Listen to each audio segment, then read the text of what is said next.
पहले नजर डालते हैं आज की सुर्खियों पर। केंद्र और झारखंड सरकार के विभिन्न मुद्दों को लेकर जमशेदपुर जन कल्याण समिति द्वारा निकाली गई विशाल रैली। झारखंड में कोर्ट के आदेश को लागू करना भी मुश्किल, टाटा स्टील की जमीन पर भू माफियाओं द्वारा रोका गया निर्माण कार्य। परसोडी पुलिस ने स्कूटी चोरी के आरोपी को किया गिरफ्तार, चोरी की गई स्कूटी बरामद।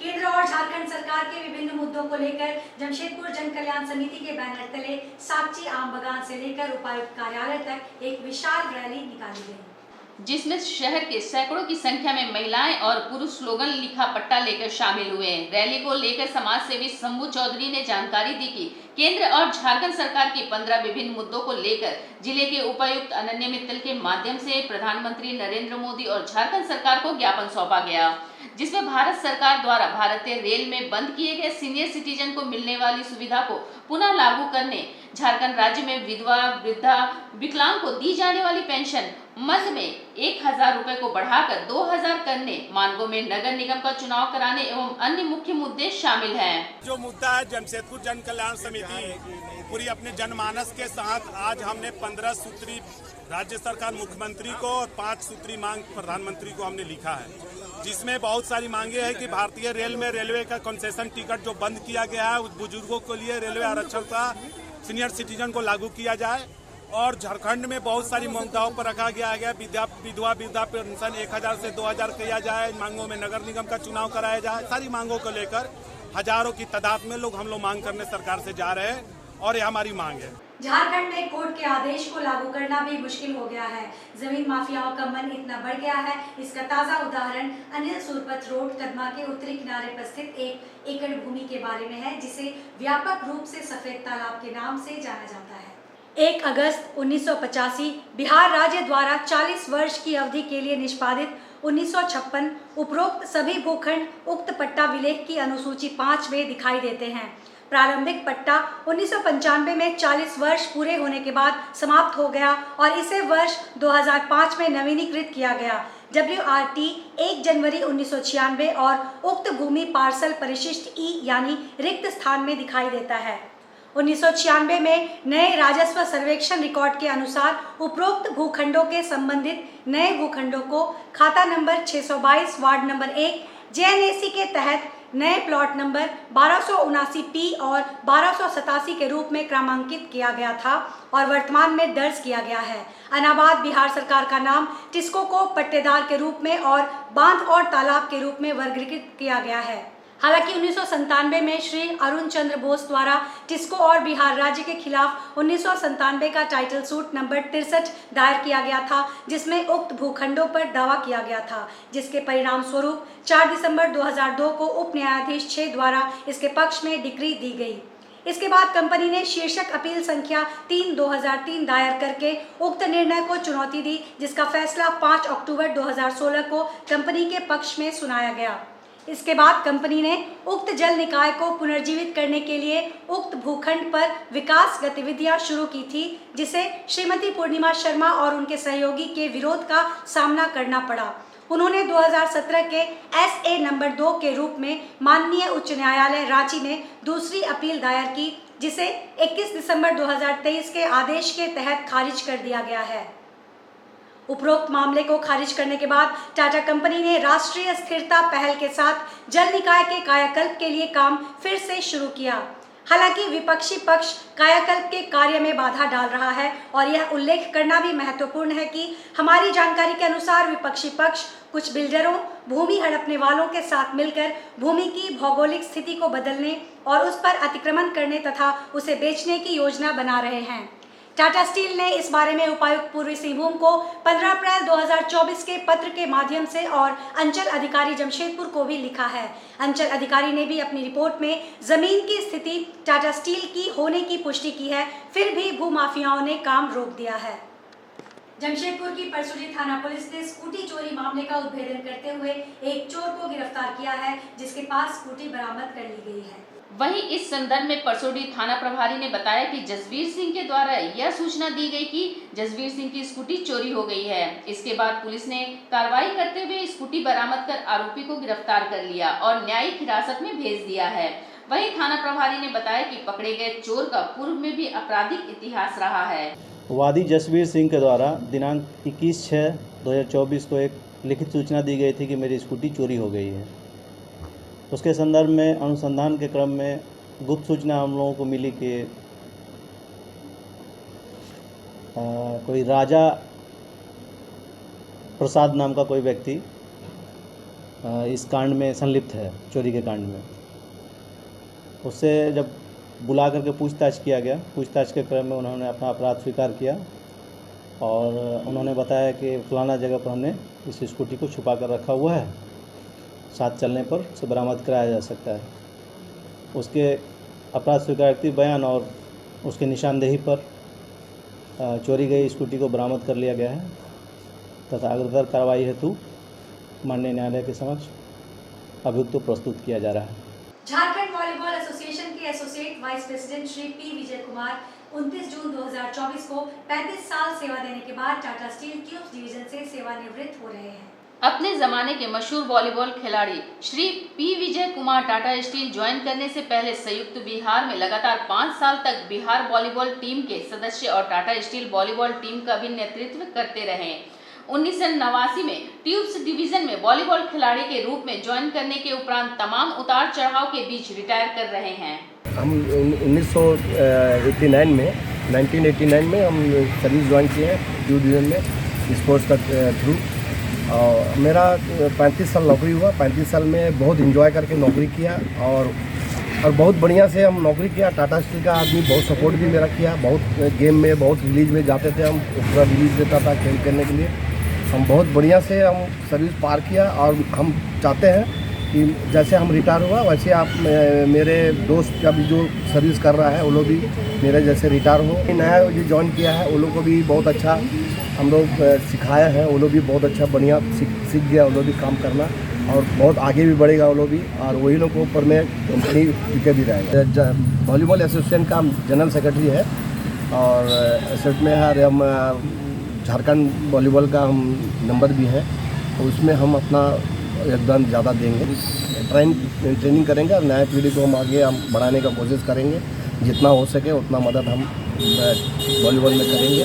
सामर्थ्य वेलफेयर ट्रस्ट की ओर से बिष्टुपुर स्थित जमशेदपुर वुमेन्स यूनिवर्सिटी में पंजाब लवली प्रोफेशनल यूनिवर्सिटी के छात्र छात्राओं के साथ मेंटल हेल्थ अवेयरनेस पर एक वर्कशॉप का आयोजन किया गया। इस वर्कशॉप में मुख्य वक्ता उत्कर्षा सिन्हा, त्रिशा विश्वास, मनीषा तमसोई, प्रणव आनंद और प्रिंस कुमार गिरी ने मानसिक कमजोरी के लक्षण को पहचानने एवं इस पर काबू पाने के बारे में बताया। अध्यक्ष पल्लवी दीप ने कहा, मेंटल हेल्थ के बारे में अब छुपाने की जरूरत नहीं है, बल्कि खुलकर इस पर बात करने की, चर्चा करने की जरूरत है। कार्यशाला के अंत में बीते लोकसभा चुनाव में फर्स्ट टाइम वोटर को पुरस्कृत किया गया। कार्यक्रम को सफल बनाने में अध्यक्ष पल्लवी दीप, यूनिवर्सिटी की DSW doctor Kiswar Ara, NSS officer doctor D Pushpalata, doctor Sunita Kumari, NSS coordinator doctor Gloria Purti, संस्था के सदस्य P अनीता, उत्कर्षा सिन्हा, मनीषा तमसोई, त्रिशा विश्वास, प्रणवा आनंद, प्रिंस कुमार गिरी इत्यादि की भूमिका सराहनीय है। आज जमशेदपुर विमेंस कॉलेज में आज मेंटल हेल्थ अवेयरनेस पे सामर्थ्य वेलफेयर ट्रस्ट के द्वारा एक अवेयरनेस प्रोग्राम चलाया गया है। उसमें बच्चों को इस टॉपिक पे बताया गया है। हमारे साथ Punjab professional lovely professional university के बच्चे हैं। उन्होंने बहुत अच्छे तरीके से इसके सिम्टम को पहचानने के तरीके और निदान के तरीके बताए। मैं मैडम से बोलूँगी, बोल सकती हूँ। सामर्थ्य वेलफेयर ट्रस्ट जो है, इनके कोलैबोरेशन और हमारे जमशेदपुर विमेंस यूनिवर्सिटी के NSS विंग का कोलैबोरेशन से आज बच्चों के बीच जो मेंटल हेल्थ सबसे बड़ा प्रॉब्लम है समाज में, उसके लिए एक बहुत महत्वपूर्ण जागरूकता कार्यक्रम का आयोजन हुआ और बच्चों ने जाना कि किस तरह से लोग अपने मेंटल हेल्थ की जांच कर सकते हैं और कैसे मेंटल हेल्थ से समस्या जो जुड़ी है उनसे कैसे उबर सकते हैं। तो ये बहुत ही लाभदायक एक सेशन हमारे यूनिवर्सिटी के बच्चों के। जमशेदपुर कुत्तों की संख्या काफी बढ़ गई है। उनके आतंक से लोग परेशान हैं। गाड़ी मोटरसाइकिल में जाने वाले लोगों पर कुत्ते भौंकते हुए दौड़ते हैं। अकेला व्यक्ति को देखकर भी कुत्ते झुंड बनाकर हमला करते हैं। इसके साथ ही साथ अभी हाल में ही एक बछड़ा पर कम से कम 10-12 कुत्तों ने हमला कर दिया।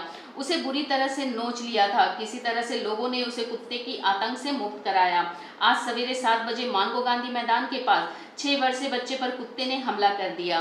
गनीमत थी कि उसकी मां उसके साथ थी। वह कुत्ते को पत्थर मार रही थी, फिर भी कुत्ता छोड़ने का नाम नहीं ले रहा था। तब तक और 5-7 कुत्ते आ गए और बच्चे के सर एवं हाथ को बुरी तरह से काट खाए। जाहिद अहमद की मां ने बताया कि अब तक यहाँ कुत्ते 2-3 लोगों को काट चुके हैं। पहले आवारा कुत्तों को पकड़ने के लिए गाड़ी आती थी, लेकिन अब नहीं आती। टाटा स्टील द्वारा भी कुत्तों को नसबंदी कराने के बाद छोड़ दिया जाता था ताकि कुत्तों की संख्या बढ़े नहीं, लेकिन अब वह भी काम सही ढंग से नहीं हो पा रहा है। सभी बस्ती मोहल्ले में आवारा कुत्तों का आतंक बढ़ गया। यह कुत्ते प्राय झुंड बनाकर किसी व्यक्ति या जानवर पर हमला करते हैं और शिकार के अंदाज में झपट पड़ते हैं। इसका कोई उपाय अब तक नहीं हो पाया है। फूल लेके इसको जा रहे थे तो कुत्ता पर से टान लिया। पहले एक कुत्ता था, उसके बाद जब कुत्ता को मारने लगे तो सब 4-5 कुत्ता लोग आया, घेर लगा के तो ले गए टान के। अब मारे पत्ते से तो नहीं भाग रहा था। असफिया जमाल नया जो फ्लैट बना है ना, गांधी मैदान के सामने है, वहीं पे। बागे आयशा के तत्वावधान में 3, 4 और 5 सितंबर 2024 को जिला स्तरीय एथलेटिक्स मीट 2024 का आयोजन किया जाएगा। उक्त आयोजन जमशेदपुर के प्रतिष्ठित JRD टाटा स्पोर्ट्स कॉम्प्लेक्स में किया जाएगा। तो बातें आज आयोजित एक संवाददाता सम्मेलन में बागे आयशा की अध्यक्ष जेबा कगधरी ने कही। उन्होंने कहा कि यह रोमांचक कार्यक्रम हमारी उड़ान खेल परियोजना का हिस्सा है, जिसका उद्देश्य युवाओं को सशक्त बनाना और एथलेटिक्स में सक्रिय भागीदारी के माध्यम से उत्कृष्टता को प्रेरित करना है। उन्होंने आगे कहा कि इस मौके पर टाटा स्टील के कॉरपोरेट कम्युनिकेशन के उपाध्यक्ष श्री चाणक्य चौधरी बतौर मुख्य अतिथि कार्यक्रम का उद्घाटन कर शोभा बढ़ाएंगे तथा माननीय खेल मंत्री झारखंड सरकार हफीजुल हसन SB समापन समारोह के मुख्य अतिथि होंगे। इस आयोजन में भाग लेने के लिए पूर्वी सिंहभूम जिला के सभी सरकारी और निजी स्कूलों को आमंत्रित किया जाएगा। इस आयोजन में स्प्रिंट, लंबी दूरी की दौड़, रिले, ऊंची कूद, लंबी कूद, शॉट पुट और डिस्कस थ्रो सहित ट्रैक और फील्ड स्पर्धाओं की एक विस्तृत श्रृंखला शामिल होगी। इस मौके पर मुख्य रूप से बागे आयशा की अध्यक्ष जेबा कादरी सहित प्रोजेक्ट मैनेजर अली अदनान रजा, बोर्ड सदस्य अली मुशैयब रजा, इवेंट मैनेजर जेउल जहादीन, सचिव आमना खातून एवं बोर्ड सदस्य शर्मा खातून आदि उपस्थित थे। प्रेस के में तमाम जितने भी झारखंड स्टेट में जो हमारा सिंहभूम जिला है, सिंहभूम जिले के अंदर में जितने भी स्कूल हैं, चाहे वो जैक बोर्ड के अंदर हो, CBSE ICSE बोर्ड या मदरसा से रिलेटेड है, उन तमाम बच्चों को हम दावत देते हैं बागे आयशा के तरफ से कि 3, 4, 5 एथलेटिक मीट्स में वो पार्टिसिपेट करें, जिसका एंट्री फीस 100 रुपया हम लोगों ने रखा है। और लॉटरी के द्वारा वो जो सर्टिफिकेट हम देंगे और मेमेंटो वगैरह भी रहेगा, लॉटरी के द्वारा हम कैश प्राइज भी बच्चों को देंगे और फ्रिज वगैरह भी और दीगर बहुत सारा प्राइजेस देंगे। और ये एथलेटिक मीट्स के अंदर में हम गवर्नमेंट के बच्चे और प्राइवेट स्कूल के बच्चे और मदरसा के बच्चे के तीनों के बीच में एक दोस्ताना ताल्लुक पैदा कराना चाह रहे हैं। गोलपुरी स्थित केरला समाजम मॉडल स्कूल के प्रेक्षागृह में वार्षिक पुरस्कार वितरण समारोह का आयोजन किया गया। विद्यालय के 10वीं, 12वीं तथा 5वीं कक्षा से लेकर 9वीं कक्षा तक के बच्चों ने कार्यक्रम में हिस्सा लिया। इस वार्षिक पुरस्कार वितरण समारोह में 2023-24 के मेधावी बच्चों को पुरस्कृत किया गया, जिसमें 2020, 23 एवं 24 की बोर्ड परीक्षा में सर्वाधिक अंक एवं प्रतिशत लाने वाले बच्चों को पुरस्कार देकर पुरस्कृत किया गया। कार्यक्रम के मुख्य अतिथि के तौर पर धालभूमगढ़ की SDO पारुल सिंह उपस्थित थी। मुख्य अतिथि ने दीप प्रज्वलित कर कार्यक्रम की शुरुआत की। उन्होंने अपने भाषण में कहा कि जीवन में कभी हार नहीं मानना चाहिए और अपने लक्ष्य को केंद्रित कर आगे बढ़ना चाहिए। सदा अपनी मेहनत पर और अपनी ईमानदारी पर भरोसा करना चाहिए और कामयाबी के लिए परिश्रम करते रहना चाहिए, तभी अपने जीवन में लक्ष्य को हासिल किया जा सकता है। कार्यक्रम में केरला समाज के अध्यक्ष KPG नायर, प्रिंसिपल नंदिनी शुक्ला तथा कमेटी के सभी सदस्य उपस्थित थे। नमस्कार and good evening. I'm Principal Kerala Samajam Model School. My name is Nandini Shukla. Today we organized a prize night for students of class 8 and above, and we also recognized the meritorious students of class 10 and above. It was a program wherein parents, dignitaries were invited, dignitaries of the Samajam, parents of the meritorious students. In all, around 80 prizes were given out. And we also recognized the sports students who won laurels at the national level, the best scout and the best guide, as well as students of ICSE and ISC who scored the first, second, third rank. Kerala Samajam Model School also gives cash awards to students who score 90% and above. So children who scored such marks were also awarded awards. The chief guest for the program today was Mrs. Parul Singh, SDM SDO Dalpur, Jamshedpur से। पूर्व मुख्यमंत्री हेमंत सोरेन को high court से मिली जमानत की खुशी में चांडिल के राहुल पैलेस होटल परिसर चांडिल बाजार में जुलूस निकाला गया। आतिशबाजी कर लोगों के बीच लड्डू का वितरण किया गया। इस मौके पर जुलूस को संबोधित करते हुए वरिष्ठ झामुमो नेता सह आंदोलनकारी सुखराम हेम्ब्रेम ने कहा कि जेल का ताला टूटा, हेमंत सोरेन जेल से छूटा। उन्होंने कहा कि भाजपा ने एक सोची समझी साजिश के तहत झारखंड का बेटा पूर्व मुख्यमंत्री हेमंत सोरेन को फंसाने का काम किया है। आने वाले समय में इसका जवाब झारखंड के आदिवासी, मूलवासी, अल्पसंख्यक जनता करारा जवाब देगी। इस अवसर पर चारूचंद किस्कू, बुधेश्वर मरांडी, विंदा सोरेन, दमन बास्के, दिलीप किस्कू, विशाल गोप आदि उपस्थित थे। आज के इस बुलेटिन में बस इतना ही। हम फिर हाजिर होंगे कुछ और नई खबरों के साथ। तब तक के लिए SSA न्यूज की पूरी टीम की ओर से मुझे दीजिए इजाजत। नमस्कार।